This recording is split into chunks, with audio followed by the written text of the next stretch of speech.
So Destiny 2 multiplayer. Jorge, how do you feel about Destiny 2 multiplayer? You see how he's setting it up? He's like just throwing it up like a softball and just getting ready to catch. Be gentle. Oh, man. It's my first time. So, yeah. Like I mentioned in PvE, like you take things that are good and then you just make questionable decisions. So, I'm on board with the weapon system, the way they changed it from primary, secondary, heavy to kinetic, energy, power. The system makes sense. It really does. Like, I think a lot of people are coming around to the system when they realize it didn't affect PvE as much as they thought it would. Yeah. There's still some questions with regards to certain bosses feeling like bullet sponges, but for the most part, the system makes sense. It's fun to actually pull out an auto rifle that has solar and not have it be from the raid. I think a lot of people didn't experience that in Destiny 1 because, as we know, only 25% of the people actually played a raid. The raids are where you get those elementals. So, real quick, 20% of the reason why people play the raid was because of Jorge. Me, sorry. Well, I know a lot of. A lot of people didn't like the idea that you had to play with people. Yeah, it's true. Crazy, right? Yeah, right. People just want to sit alone in the dark, like I got this. It's true though. A lot of people don't want to play. A lot of people don't want to play with other people. Yep, kicking and screaming. So this game really reinforces the notion that you have to play with people. It encourages you to play with people. It should be on the box. Warning, you will be playing with other people. It should be because, I mean, for example, when you get to that 265 cap that he was talking about, one of the ways that you can get over 265 weapons and armor and stuff is from being in a clan. Yeah. Your clan does stuff, you get rewards, and these are high level rewards, perks. And if you're single player, you're missing out on possibly what is it? We got 3 engrams. We got 3 engrams. 3 power engrams, and we only were able to do. We weren't able to do the raid. We weren't able to do trials yet. So that would have been 5 possible high level rewards, which could have leveled you up, possibly 10, 20 points. Significant. Yeah. It's very, very significant. So these are things that people are going to have to take a look at and see, do I really want to invest in a game that is, if I'm playing solo, do I want to invest in this game when it may not be for me? PvP is the same way. If you go in there solo, you're putting yourself at a gigantic disadvantage. You're going to lose every single 2-on-1 encounter. Destiny 1, you could get away with it. Because you had sticky grenades, you kill one person immediately, and then you finish off the next person. Right. Voidwalker scatter grenades with nothing manacles. Exactly. Destruction. I love pure destruction. Purple rain everywhere, John. It was fabulous. Yeah, you just throw it. It's a mini Nova bomb. And now they took it away from me, and I'm dead inside a little bit. But I'll get through it. Thank you for asking, John. Go ahead, Jorge. Oh, okay. The sympathy card is in the mail. Yeah, so with regards to PvP, they condensed it. Whereas you could probably choose, I want to do Control, I want to do Clash, I want to do this, I want to do that. It's like, you want to play competitively or quick play. That's it. Right. So, if you don't like a mode, what's been happening with a lot of people is they'll just leave the game. Yeah. And if it's a competitive game, like Countdown, that's a huge disadvantage when you're down one player. It's 4 versus 3. Like I mentioned, 2-on-1, you're going to lose every single time. And that's not a fun experience. I think that they nailed it down with regards to modes and connection when they did the update where they had rotating playlists every week. Okay. And this was in... When was it? Was it the Age of Triumph update? I think it was the Age of Triumph update when they did that. They started rotating the game modes out, yeah. It makes sense. I mean, and we talked about it last night when we were playing a little bit. The idea of you're funneling all the players into pretty much 2 sets of playlist or 2, modes or whatever the case may be. They're trying to take into consideration that there's still probably going to be connection issues because they're not dedicated servers. So they have to funnel as many players as they can into certain game modes, and they have to base it off connection to have the best quality games. So that's what quick play is for. I think the weakness out of these two is like what you're saying with competitive is that there's no punishment for anybody to jump out of competitive, right? To leave mid game. So I think it's a necessary evil. and like I said, I made a lot of comparisons to things like Overwatch. Like Overwatch, their quick play, same thing. You pretty much you go through maps and not modes necessarily, which is probably the same thing depending on how they built it and whatnot. But you go through different modes and maps, but you're still only playing one game mode, but it's a variation on every level, a different game type. Right. So I think it's something that's necessary, and I think like looking at things like Overwatch, you're already starting to see some of the trickle effect to other games. Like I look at what they did with this competitive or quick play competitive modes, which Overwatch has. Worry about connection, worry about gamer base or game player base on both those modes, and then even looking at like the most recent like Call of Duty World War II, they have a war mode, which is pretty much Jonah, what's the name of the game mode for Overwatch where you take the payload? That's what it is, right? That's the one. Oh, okay. You take pretty much war. Thank you, Jonah. I couldn't think. You see, as I get older, Things they're happen. not stop firing as quickly. And then I look at Jonah and I'm like, oh. I'm your muse. He sees youth in you. But the war mode is pretty much you protect the payload. It's a tank that you take from point A to point B. And you have different like sub objectives that pretty much allow you to go forward. So it's interesting to see that like some games within the Activision Blizzard family are having effects on other big name games. So that's like when I'm looking at people complaining about the competitive and the quick play playlist, I'm like, well, it's probably the best option that they have right now. Right. I don't know if you like what it used to be with Destiny. You have 5, 6 game modes. Used to be potentially, not including trials on the weekends. You used to have 6. So you had the 5 main ones, and then you had the like for example Mayhem. Yeah. Or what is it? The zone control. Yeah. And looking at that, like the player base, like depending on where the player base was, you're not going to get good connections if you're trying to join one type of game. Right. And potentially you might be waiting in a queue for a little while to even try and find a decent game. Like I know I was talking to you about it, but like I've been playing before Destiny came out, I was playing Call of Duty Ghost. There's no player base for that. Right. Like very rarely, like at night sometimes you'll get some people in, and I was just trying to play Search and Destroy. So a lot of times what was happening, because there was no player base in Search and Destroy, like I was pretty much playing the same people for like an hour or two at a time. And you had some people jump in and out, but there wasn't like a bazillion games going on. A lot of people were in Team Deathmatch. All the other game modes barely had anybody in them. Yeah. So like I understand and I support this method. And like Jorge said, I'm fine with the weapon system makes sense other than the mods, and I'm sure you're gonna get that off your chest. Okay. It's just like disappointment. it's a happy. I do like that it is team shooter now. Like it is something like very similar to Halo, where like you have to team fire, and if you go in with the team, you will dominate. If you play with 4 players and you're going up against a bunch of people that are like two people that they're playing together, one by themselves, probably gonna lose. Yeah. Now, to some people that's frustrating because they don't have their crutches of like the constant grenades, the super zone charges quickly, this, that, and the other thing. But I mean, it's multiplayer.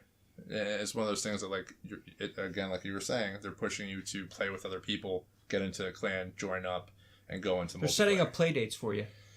Yeah, that's what it is. Exactly. Yeah. Go make friends. But if not, you'll die a horrible, bloody death. Jonah, I've been ignoring you for a little bit. What do you got? So for PvP. Thanks, Jonah. Anyway, guys. Sorry, go ahead. One thing. Bye-bye. Damn. I've only done like a few PvP matches for the Rat King quest and like some of the Shaxx quests. Or Zavala quests, I don't know. But how rewarding is it? Like drops. Is supposedly not great, but not really. Jorge's probably played more than I have. I've gotten one Better Devils, which is a hand cannon. The hand cannon from the beta.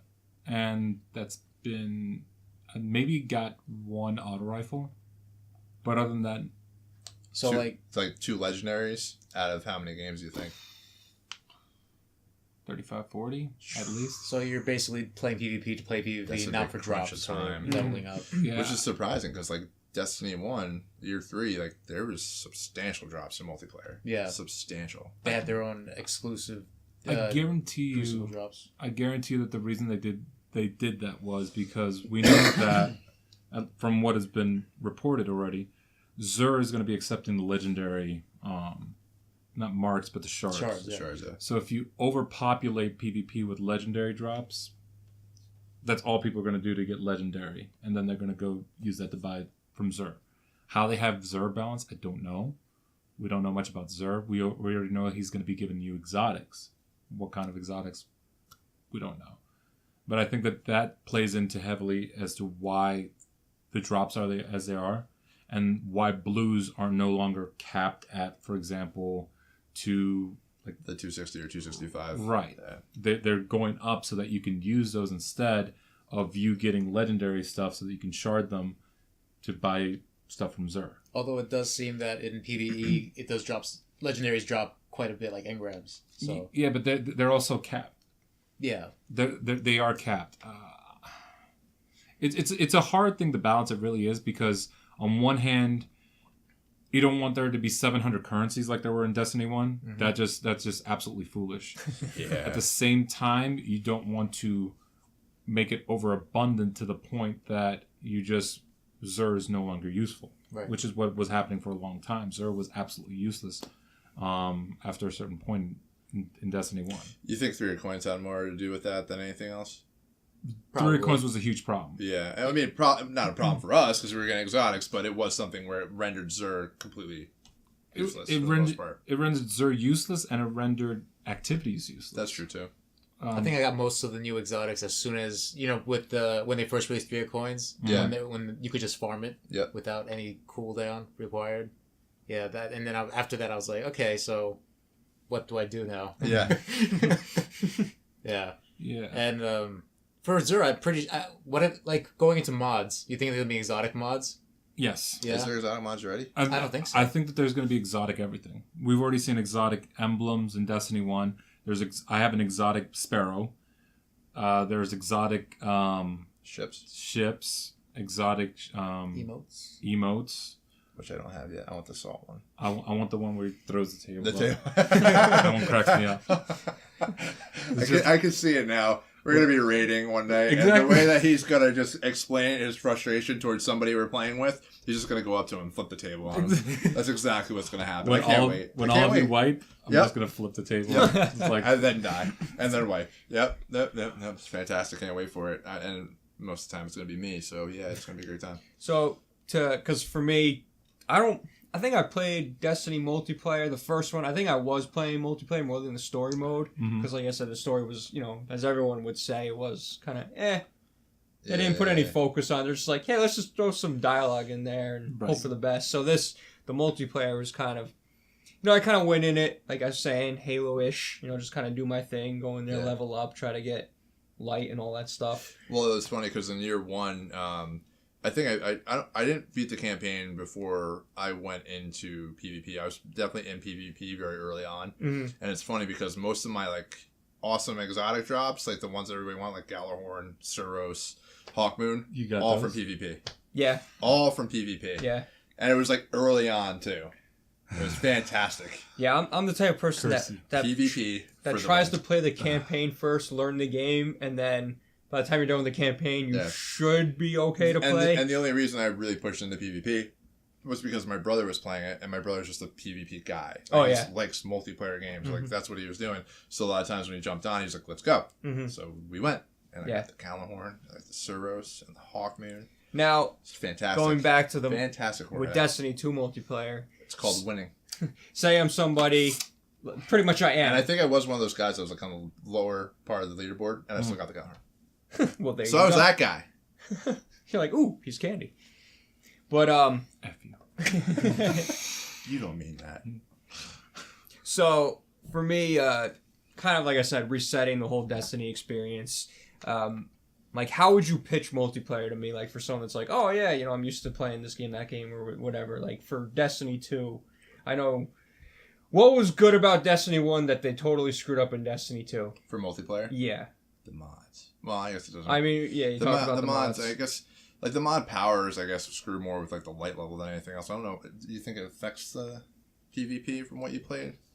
I mean, it can. Because of what you put or you equipped. So, since we've been tiptoeing around, let's just go full board. Yeah, go right in there. Go ahead, talk about mods right. So, the You big want me thing. to step back? You're gonna like rant and rave and throw your hands out. Son of a. There goes some the table. walking room. Not the table. He's gonna have the real life emote table.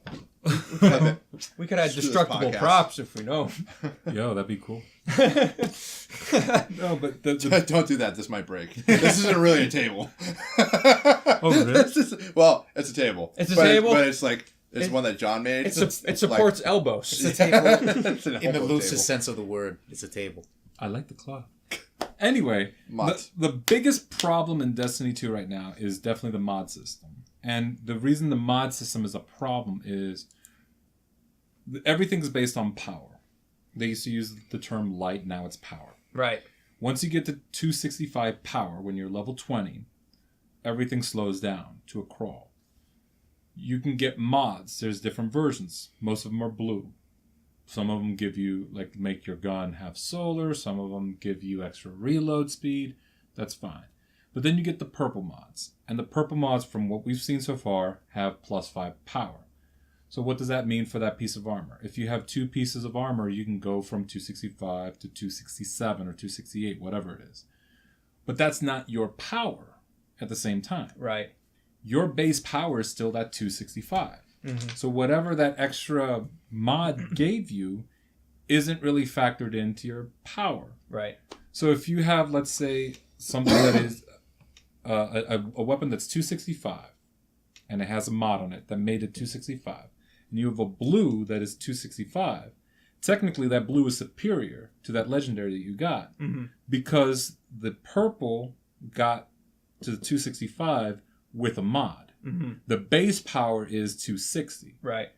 So if you have 2 legendaries and you're looking at them side by side, the 265s, you're just looking at the numbers like, oh, okay, well, they're equal. I'm going to shard one.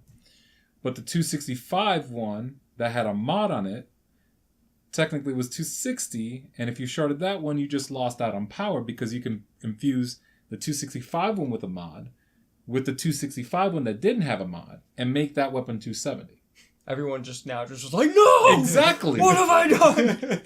And that's a problem because I don't Explained. I don't mind the mod system. I don't mind there being mods. In fact, I like that there's mods in it. Right. Perfectly understandable why you would want mods. What doesn't make sense is if they're gonna base everything on what is called the base power, why isn't there an indicator that tells you what your base power is? Right. Or what the base power of that weapon is? That's the issue that comes into this game. I can say I'm looking at this gun, I'm seeing 265. Unless I'm actually going into the details of the gun, I'm never going to know what the base power is. This is your base level. This is your base level with Kaioken types. Perfect analogy. Yeah. Golden. Yeah, and I think that's the biggest problem that people are having right now. They're looking at, and I've seen it, like people are complaining all the time, like, I just infused this 284 exotic into my legendary, and it's 5 light lower than, or 5 power lower than what it was. Why did I lose this power? Yeah. Mm-hmm. And it's not easily explained. Right. And there should be some sort of, even if you have to talk to Master Rahul or whatever, or whoever, it's like, this is how the infusion system works. This is what you need to look at. Some sort of in-game explanation. Or, I mean, I miss the days when you had the instruction manual. For like, I was just thinking about that. I was like, instruction manuals, great bathroom reading right there. You look at the pictures, you figure out how to play the game. If anything, they'll give you a digital download. Exactly. For Super Mario 3 instruction manual was so cool because it's like if you hit down on a hill, like you're gonna slide down and take them out. You press A With and pictures. I remember that. I love that manual. It seems so silly and it seems so stupid, but like there are some very neat tricks that you can pick up in these instruction manuals. And I'm not saying that it needs to be an actual instruction manual, but I am. Replace the function of the instruction manual in game. Yeah. I'm not saying give hints to how to beat every single boss, but certain things like this is a very complicated. This is where Destiny really falls off the rails and made the previous system more complex than it should have been. Right. So I think that that's a problem, and especially since everything is now consumable, where you only use it once, you can't take it off. Mm-hmm. You're going to have a lot of people running a situation like I did early on, where I infused something. I was like, how did I lose this power? What's going on? Well, my question too was, and it was like almost like a conspiracy theory, but like I was convinced for a little while, and I guess it was more just like grinding to a halt with the power level increasing or the drops. Like I felt because like I had an exotic that was actually probably 5 power levels less than what it was, that I wasn't getting a helmet that was higher than the 260. That like I had a 259 helmet for a long time, but I also had an exotic that was like 266 or something like that. But I wasn't getting any drops above the 259. So like it was like one of those things that like I don't know what this affects outside of not only your power level, but as far as like them understanding what your drop should be. Yeah. Like, does that have an effect on it? Yeah. And that's where I'm kind of hung up on it. And again, it's nothing that I can prove or anything like that. But it's just something that's very weird. And as a new player, I'm never even going to know about that. Yeah. I'm just going to be like, oh, hey, this has more power, blah, blah, blah, blah, blah. And then I'm just going to be like you, same power, what the heck? It's just, like I said, they did such a great job with, you don't have to level up your perks anymore. You don't have to level up your scopes that you want. You don't have to you can just throw a shader on there that you want. And now there's this element of it that's just, why? It's overcomplicated. They weren't going for the perfect 10. They just wanted a mediocre score. Yeah, it's a shame because those, like I said, those mods are really, really creative. There's a lot of stuff you can do there, and they just overcomplicated it for no good reason. I mean, that's what Destiny usually does. The systems become a little too complex without really explaining it. Yeah, and then they fix it down the road. Well. They really the thing was, even with Destiny 1, like, a lot of people dropped off because they played the campaign, they thought they were done with it. Like, they played some strikes, it's like, all right, so what do I do now? They didn't understand that there was an end game involved. Right. Like, they might have heard about the raid and be like, oh, well, I can't join this. How do I even get my power or my light level up to where I need to enter the raid? Yeah. And there's no explanation of it. Yeah. And there's no explanation, even, like, from a leveling system. Like, if you're not hardcore into Destiny, like me, Jorge, Jonah, like, we're on Facebook groups, we're in the clans. We have a continuous source of knowledge or a source of information that comes to us. For somebody to jump in and play Destiny 2 that's never played Destiny before, how are they supposed to know that, like, oh, there's a power level after your regular experience level, and this is how it works? Yeah. And there's a soft cap at 260, 265. Right. And that only certain events are actually going to show you that you can get the higher light levels from there. And that there's a reset. Yeah. Like there's a lot of stuff that I feel like they're just not taking into consideration when you're looking at the casual person just getting into Destiny 2. And that's true. And for me, I think you hit the nail on the head with the Destiny 1, you hear of a level cap. Yeah. And then you're having so much fun, but then you realize you're almost there, and it's like, and then when you hit there and you don't have the knowledge of what to do next, you're going to be like, well, that was fun, but I want more, and oh, this came out, I'm going to play that game now, and then you never go back to it. Exactly. And that's why I don't like level caps right now. Like for me, I think within 6 hours, I got up to like level 13, something like that. For experience, we grinded out Saturday. I hate those levels. I thought that we were beyond already the level caps. Yeah. Like the leveling system is only there to make you not play the game so fast. Right. And that's a problem. Like, if I'm taking this game, if I'm the one designing it, I would have removed the levels completely. I don't mind the power system. Because if you remove the level system and you only have power system, you streamline that. Yeah. It's like you see, oh, I see something that an arm with more power. That means I'm going to get stronger. I understand that. When you have levels and then you have power, you start thinking, okay, I know higher number means I have more stronger, but what does that mean for my level? And then things start going off the rail there. And then you have this overly complicated system later on top of it. That's the issue with this game. It's just they never should have added the level 1 through 20. Yeah. It was completely it's irrelevant so quickly. Yeah. It's like training wheels. Like exactly. And you know what happened day one. Within hours, people are like, or the next day, I should say, people are like, oh, I'm at level 20. It's like, so basically all this game was a race to get to level 20. Right. And then wait, and then be ready for the raids and all that other stuff. Which is a whole nother race. Yeah, it's a whole nother race. But it's like why? That just... Yeah. Again, they're kind of saying a spoiler here.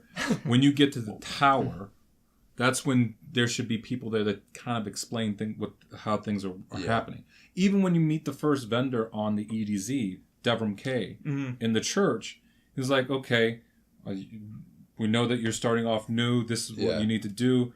Be on the lookout for more powerful weapons and armor so that you can help yourself. these things, this does this, and this. Things like that go a long way, especially when you did a fresh start on Destiny. Like when they did the gameplay reveal, they were talking about bringing everybody back, bringing new players into the fold.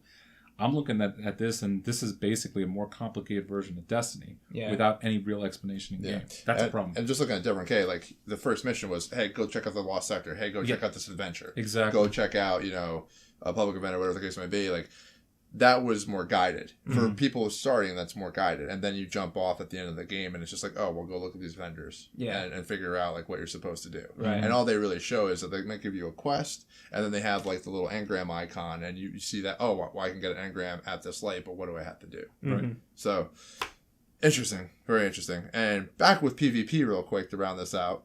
Last thing I just want to kind of touch upon, 4v4. What are our final thoughts on it as of right now? I like it. I like it so far too. I don't really have a problem with it. Again, it's their way of funneling stuff down, making smaller games, getting a better connection, so I understand it. And I feel a little bit more confident if I'm going after like 1 or 2 guys that I'm not going to be blindsided by 2 or 3 other guys. Yeah. Potentially. Yeah, too many times Destiny 1 in 6 people game modes, I just got surrounded, just melted. Yep. Although it's kind of my fault for being Rambo. It was my fault for playing the game. Being Rambo without the skills to be Rambo. Yeah, I think the easiest fix to PvP that would not completely solve everybody's issues, because you have to balance performance with what the customer wants. Yeah. Is to make it so that every day there's 3 random modes available: control, let's say clash, and then countdown. Yeah, similar to what they were kind of doing towards the end. It's exactly. I mean, if you funnel people to 3 different modes, like you balance it out so that you have more options now. You have a competitive version. You have the quick plays, which are very, very important. And I think there's 2 more quick plays than there are competitive. Yeah. So you're effectively doubling the quick plays. There's 2 competitive modes and then 3 quick play, right? I'm pretty sure. I think there's only 2 competitive. There's clash, control, and then supremacy, and then competitives, countdown, and survival. Right. So they need to put in another quick play mode, and I'm pretty sure that's not that hard to put in. We'll see. Yeah. So I personally would double the amount of quick plays, because that's where everybody goes anyway. That's where the both and then the competitives are more sweaty. If you have 2 quick play modes and then a competitive mode that rotates every single day, that makes it a lot better for people. Yeah, I still think at the end of the day they got to figure out what to do with competitive with people leaving. Yeah. Agree? No. All right. But what do you guys think? Let us know down in the comments below.